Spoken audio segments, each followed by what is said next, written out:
ግብርናውን ክፍለ ኢኮኖሚ ለማዘመንና አርሶ አደሮችን የቴክኖሎጂ ተጠቃሚ እንዲሆኑ ለማድረግ እየሰራ መሆኑን የኦሮሞ ብሔረሰብ አስተዳደር ግብርና መምሪያ አስታወቀ። በብሔረሰብ አስተዳደሩ የደዋ ጨፋ ወረዳ አርሶ አደሮች የደረሱ ሰብሎችን በኮምባይነር መሰብሰባቸው የምርት ብክነትን ለመቀነስና ጊዜን ለመቆጠብ እንዳስቻላቸው ተናግረዋል።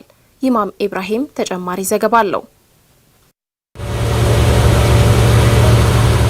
በግብርናው ክፍለ ኢኮኖሚ ያለውን ምርትና ምርታማነት ለማሳደግ አርሶ አደሩ ከሚጠይቃቸው የምርጥ ዘርና የማዳበሪያ ግብአቶች በተጨማሪ ቴክኖሎጂዎችን በማቅረብ እንዲጠቀም ማድረግ ይገባል። በተለይም የትራክተር አቅርቦትን በማሻሻል ምርትና ምርታማነትን ከማሳደግ ባለፈ ኮምባይነር በማቅረብ የምርት ብክነትን ለመቀነስ ፋይዳው የጎላ ነው። በኦሮሞ ብሔረሰብ አስተዳደር የደዋ ጨፋ ወረዳ አርሶ አደር የሆኑት አርሶ አደር ሁሴን መሐመድና አርሶ አደር አህመድ አሊ ኮምባይነርን በመጠቀም ምርታቸውን በመሰብሰባቸው እንደተደሰቱ ይገልጻሉ።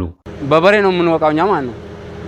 ያም በበሬ የምንወቃውን በሬ ለምነን ያን ደግሞ አሁን አድኖናል በጣም ማለት ነው። ዛሬ 20 በሬ አይወቃውም ይሄም ማለት ነው። 30 40 በሬ ይፈልጋል። ወቅቱ ደግሞ የዝናብ ወቅት ነው፣ እርሻ ነው። ሰው አይሰጥም። ሰው በ350 ነው የምትይዘው። በዚህ ላይ የምታወጫወጭ ወይትና ወይት ነው ማለት ነው። አሁን ላይ በጣም ደስታው ከፍ ያለ ነው። ሁሉ ተደስቶ ነው አሁን ሰው እንትን ያለው። አሁን በዚህ በዝናብ አሁን ዝናብ ዘንቧል አይደል? አንወቃም በበሬ ቢሆን ማለት ነው። አሁን ግን በማሽኑ እየወቃን ነው፣ ወረቀት ስለለበሰ ማለት ነው።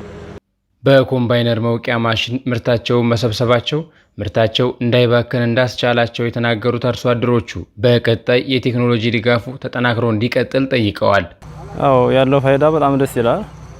ከጉልበት ከከብቶ ተገንዘብ ኪሳራ ምናምን ከመሳሰሉ ጉዳዮች በጣም የተሻለ ዘመን ያለ ስራ ነው ማለት እንላለን። ያው ባገኘነው አጋጣሚ ሳናመሰግንም አናልፍም። በጣም እስከዛሬ በጣም እየጎዳን ነበር ከብዶብን ስራው።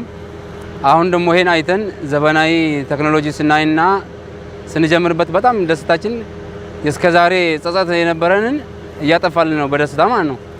የዚህ አይነት ማሽነሪ ተዘጋጅቶ በፊቱኑ ቀርቦልን በነበረ ከብዙ ነገር ያድነን ነበር። አሁን በወዛደር ነው ያሳጨር ነው ቢያንስ በብዙ ነው ያወጣ ነው ማለት ነው። አሁን ከዛ ከኪሳራ ራሱ ያድነን ነበረ። የደዋ ጨፋ ወረዳ ዋና አስተዳዳሪ አብዱ መሐመድ አሚን ኮምባይነሩ በድጋፍ የተገኘ መሆኑን ገልጸው አርሶ አደሩና ባለሀብቱን ከቴክኖሎጂው ጋር ለማስተዋወቅና በቀጣይ በራስ አቅም ቴክኖሎጂን ለማሟላት ታስቦ የተደረገ መሆኑን ተናግረዋል። ይሄኔ ወደዚህ ያመጣ ነው አንደኛ ቴክኖሎጂውን ለማስተዋወቅም ጭምር ነው። ሁለተኛ ምርቱን በጥራትና በጥሩ ሁኔታ ለመሰብሰብ ነው።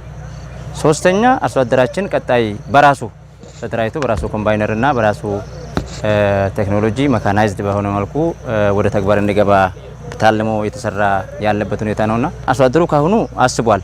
እኛም ከመንግስት ጎን ቆመን በራሳችንም ተሳትፎ ውስጥ መግባት አለብንና ይሄን ነገር መስራት አለብን የሚል እይታ ውስጥ ገብቷል።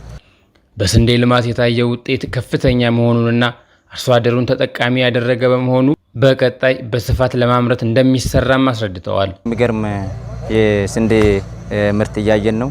እንደዚህ ይሆናል እንዴ በዚህ በቆላ አካባቢ ይሆናል እንዴ እያለ ስለነበር አሁን መሆኑን እውን አድርጓልና ዘንድሮ 2600 ብያለሁ። ቀጣይ ወደ 8000 ወደ 10000 አሳድገን ለመስራት እቅድ ይዘን ነው የተንቀሳቀስን ያለ ነው። እዛም መሰረት በመኸር ምርት ራሱ ከ16000 በላይ ሄክታር ላይ እናለማለን ብለን እቅድ ይዘን እንቅስቃሴ ውስጥ ገብተናልና ይሄም አንዱ ማሳያ ነው። የኦሮሞ ብሔረሰብ አስተዳደር ግብርና መምሪያ ኃላፊ አዲሱ ቡላ አርሶ አደሩን የቴክኖሎጂ ተጠቃሚ ለማድረግ በግዢና በኪራይ የማቅረብ ስራ እንደሚሰራ ተናግረዋል። የደረሰውን ሰብል የተሰበሰበውን የመውቃት ስራ እየተሰራ ነው ያለው። ስለዚህ አሁን አርሶ አደሩም ወጣቱም ባለሀብቱም ተደራጅቶ ቴክኖሎጂዎቹ ወደኛ አካባቢ ላይ በክራይም ይሁን በግዥም እያስገባን እንደምናሰራው በዚህ አጋጣሚ ለመግለጽ እወዳለሁ። እንግዲህ የቴክኖሎጂ ጠቀሜታው ዋናው ጠቀሜታው አንደኛ ምርት ብክነትን ይቀንሳል፣ ጊዜን ይቀንሳል፣ የጉልበት ትሩንም ይቀንሳል። ሌሎች አካባቢዎች ላይም ይሄ ቴክኖሎጂ ቀጣይ የምናስፋፋ ይሆናል ማለት ነው። መምሪያ ኃላፊው ብሔረሰብ አስተዳደሩ ከ6000 ሄክታር በላይ መሬት በበጋ መስኖ ስንዴ ልማት መሸፈን ተችሏልም ብለዋል።